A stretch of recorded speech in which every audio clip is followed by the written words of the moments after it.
नमस्कार, मैं ज्योति श्रीवास्तव। आप देख रहे हैं सी न्यूज भारत। खबर नोएडा से है, जहां भाजपा के राष्ट्रीय प्रवक्ता एवं गौतम बुद्ध नगर संसदीय सीट से भाजपा के संभावित प्रत्याशी गोपाल कृष्ण अग्रवाल ने कस्बा जहांगीरपुर में गोपाल की चौपाल लगाकर विजन 2024 पर चर्चा की। भाजपा के राष्ट्रीय प्रवक्ता गोपाल कृष्ण अग्रवाल ने जेवर विधानसभा क्षेत्र के जहांगीरपुर कस्बे में गोपाल की चौपाल कार्यक्रम आयोजित किया। इस मौके पर गोपाल कृष्ण अग्रवाल ने नोएडा को देश का सर्वश्रेष्ठ और विकसित शहर बनाने का संकल्प लिया।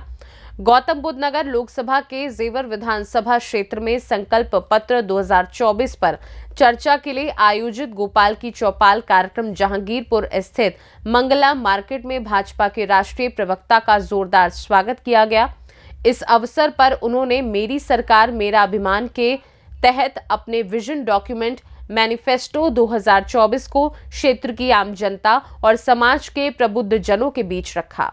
गोपाल कृष्ण अग्रवाल ने कहा कि खुर्जा और जेवर विधानसभा क्षेत्र के विकास के प्रति हम प्रतिबद्ध हैं। इस दौरान प्रवीण अग्रवाल एडवोकेट द्वारा आहूत कार्यक्रम में नगर पंचायत चेयरमैन गजेंद्र मीना, शिव कुमार मंगला, महेश प्रधान, बालकिशन गोयल, सुरेंद्र गर्ग, केशव जैन आदि मौजूद रहे। देखिए हमारे संवाददाता योगेश कुमार शर्मा की ये रिपोर्ट। ये जहांगीरपुर नमो सेवा केंद्र पर आज एक आयुष्मान कार्ड ये बना है 5 लाख रुपए मुफ्त उपचार का। तो इसके बारे में आप ये इनका बना है, तो इनसे पूछना चाहेंगे आज ये जो आपका पहले से था या अभी नया बना है? मेरे पास पहले से नहीं था, इनके द्वारा मुझे सूचना मिली है कि कैसे कैसे बनेगा नमो ऐप केंद्र पे और नमो सेवा केंद्र से। तो इन्होंने अभी मुझे बनवा के और डाउनलोड करके मुझे दिया। ये अभी बनाया? हाँ जी, बहुत बहुत धन्यवाद। जैसा कि अभी आपने सुना कि यहाँ इनके पास एक आयुष्मान कार्ड नहीं था, तो ये गोपाल कृष्ण अग्रवाल जी ने इनको बताया, इनको रास्ता बताया। तो नमो सेवा केंद्र पर तो इन्होंने जानकारी ली और नमो सेवा केंद्र के माध्यम से ये इनको नया एक आयुष्मान कार्ड प्राप्त हुआ है। ये इनको बहुत खुशी हो रही है। ये जहांगीरपुर नमो सेवा केंद्र पर आज एक आयुष्मान कार्ड ये बना है 5 लाख रुपए मुफ्त उपचार का। तो इसके बारे में आप ये इनका बना है, तो इनसे पूछना चाहेंगे आज ये जो आपका पहले से था या अभी नया बना है? मेरे पास पहले से नहीं था, इनके द्वारा मुझे सूचना मिली है कि कैसे कैसे बनेगा नमो ऐप केंद्र पे और नमो सेवा केंद्र से। तो इन्होंने अभी मुझे बनवा के और डाउनलोड करके मुझे दिया। ये अभी बनाया? हाँ जी, बहुत बहुत धन्यवाद। जैसा कि अभी आपने सुना कि यहाँ इनके पास एक आयुष्मान कार्ड नहीं था, तो ये गोपाल कृष्ण अग्रवाल जी ने इनको बताया, इनको रास्ता बताया। तो नमो सेवा केंद्र पर तो इन्होंने जानकारी ली और नमो सेवा केंद्र के माध्यम से ये इनको नया एक आयुष्मान कार्ड प्राप्त हुआ है। ये इनको बहुत खुशी हो रही है। चाहेंगे जो आज यहाँ कस्बा जहांगीरपुर में आज पधारे हैं, तो इसका मकसद क्या है? देखिए, प्रधानमंत्री मोदी जी का आह्वान है और आदरणीय नड्डा जी हमारे राष्ट्रीय अध्यक्ष का आह्वान है कि संपर्क से समर्थन के माध्यम से अनेक तरीके के अभियान चल रहे हैं, चाहे गांव चलो अभियान, विकसित भारत यात्रा की जो अभियान और नव मतदाता अभियान, इस तरह के संपर्क से समर्थन के जो व्यापक रूप से जगह जगह जाके लोगों के साथ मिलके उनसे केंद्र सरकार की योजनाओं की जानकारी लोगों को मिले। पिछले 10 साल में केंद्र सरकार ने क्या काम किया है, पिछले 6 साल में उत्तर प्रदेश सरकार ने क्या काम किया है, उसकी जानकारी लोगों तक पहुंचे। और अगर कोई सरकारी योजनाओं और सरकारी जो अनेक तरह के जो प्रकल्प हैं उनसे जुड़ नहीं पाए तो उनको जोड़ने का काम करें। और आने वाले समय में लोग हमारी सरकार से, आदरणीय मोदी जी से क्या अपेक्षाएं रखते हैं उसकी जानकारी लेके आए। तो यह एक तरीके से जनसंपर्क का कार्यक्रम है। और साथ में जो हमने गौतम बुद्ध नगर में लगभग 10-11 वर्षों से अनेक क्षेत्रों में घूमते हुए काम किया है, उनसे कई तरह की समस्याओं के बारे में जानकारी प्राप्त की है, उसके समाधान के बारे में क्या रास्ता है उसकी जानकारी प्राप्त की है। और साथ में उनमें से क्या आने वाले समय में हम इस क्षेत्र के विकास के लिए काम करना चाहते हैं या करते हैं, करने के लिए तैयार है, उनको एक संकल्प पत्र के माध्यम से हम यहाँ पे विमोचन करते हुए जनता के साथ चर्चा और संवाद करने के लिए यहाँ आए हैं। और यहाँ पे जहांगीरपुर के सभी लोगों का बहुत बहुत अभिनंदन, उनका आभार। और यह जो ये जो मंगला मार्केट में यह कार्यक्रम आज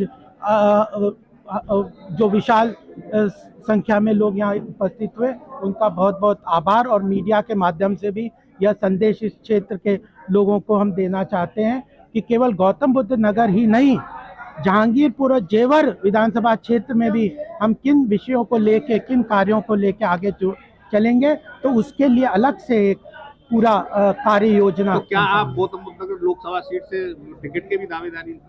देखिए, भारतीय जनता पार्टी में कोई दावेदारी जैसा कोई कार्य उस तरह का नहीं होता।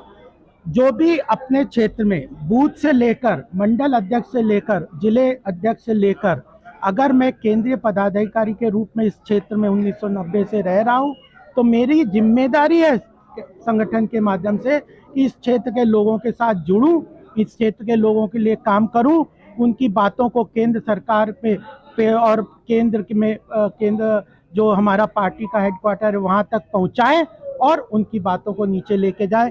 यह संगठन तय करेगा कि किसको प्रतिनिधित्व के रूप में चुनेंगे, लेकिन अगर जो संगठन हमें चुनता है तो हम पूरी तरह से उसके लिए वर्तमान में आप किन किन पदों पर? मैं राष्ट्रीय प्रवक्ता के रूप में काम कर रहा हूं। मैं अनेक राष्ट्रीय कार्यकारिणी का भी सदस्य हूं। गौतम बुद्ध नगर में 1990 से रह रहा हूं और इसी क्षेत्र में काम कर रहा हूं।